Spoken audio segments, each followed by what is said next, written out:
let us talk about Alabama versus Texas A&M on Saturday night. Now, there's a few things to pick out here.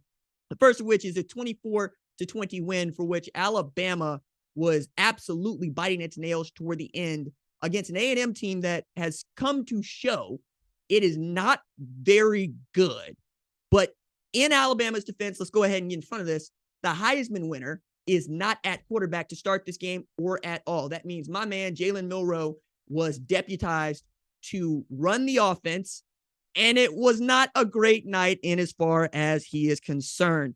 4 turnovers in this game for Alabama, 2 lost fumbles from Jalen, and I think at least 1 interception. But the thing that I really was interested in seeing was, would Alabama prove that it's a number 1 team despite not having Bryce Young? And absolutely not is the answer to that. He makes them so much different. And I think some of this is because Bill O'Brien has really tailored the offense to what Bryce Young's skill set is and put a lot of the players in place that complement that skill set. Jalen Melrose is not the kind of quarterback Bryce Young is. If anything, he's closer to what Jalen Hurts was at Alabama, or even Blake Sims when he gets to understand what he's looking at. I think he was really having a hard time slowing the game down. You could see that he was trying to aim the ball. He had guys that he wanted to get the ball to. Sometimes he succeeded, sometimes he did not.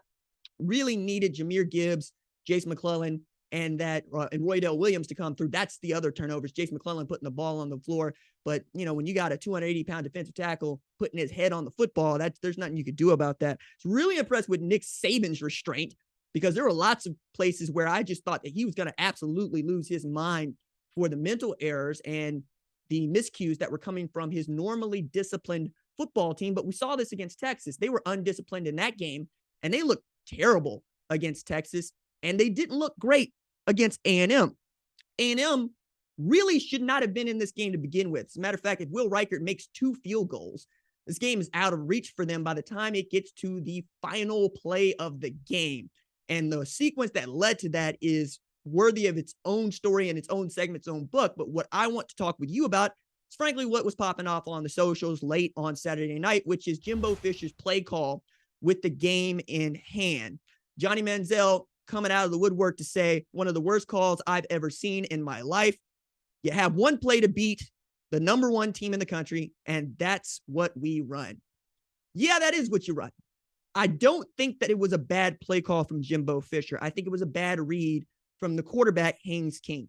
If you're watching the play and you're watching it from the coach's angle, right, as opposed to the TV angle that you saw isolated to that really right side of the end zone as the quarterback's looking at the end zone, you'll see that the inside man, let's call him number 2, coming from 1 to the outside on the left-hand side, ran a little hitch route, little curl in, and he was posting up his defender. I think that was where the ball was supposed to go.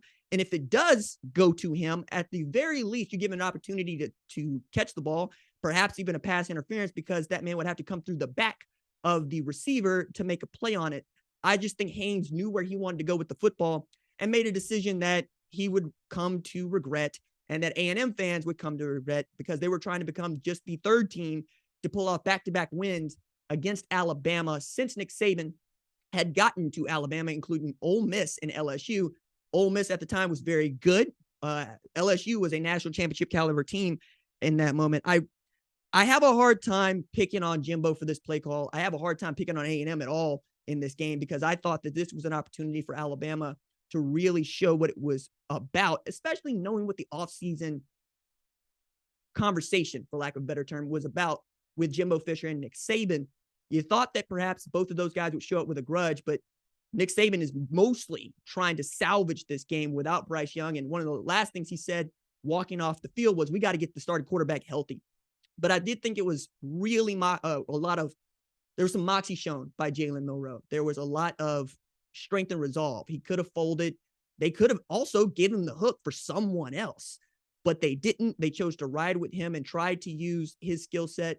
He's also got so much bigger since he left Katie Tompkins. And I think that dude is dynamic in the open field. You run a little bit more of an option style offense with him that gives him a little more bootleg options, perhaps. And you get to use the skill set in a different way. Thought the Alabama defense played really, really well. Will Anderson was flying off the edge all night. He's playing really great football, but also the A&M offensive line just was not having a good time that night. Run the football, not really happening. Haynes came feeling like he's harassed, and toward the end, it felt like he just wanted to give up as he was running away from those guys and really chewing out his offensive line, as well as some of the guys that were catching passes for him. 24-24 though, or 24-20, excuse me, is how that ended. And I just was flabbergasted that we thought this was the number one ranked team in the country last week. And obviously that is not the case this week. And both I and the Associated Press agree on that. Thank you for watching the #1 college football show. Please remember to subscribe to the channel and like this video so that you don't miss any of the best college football coverage in America.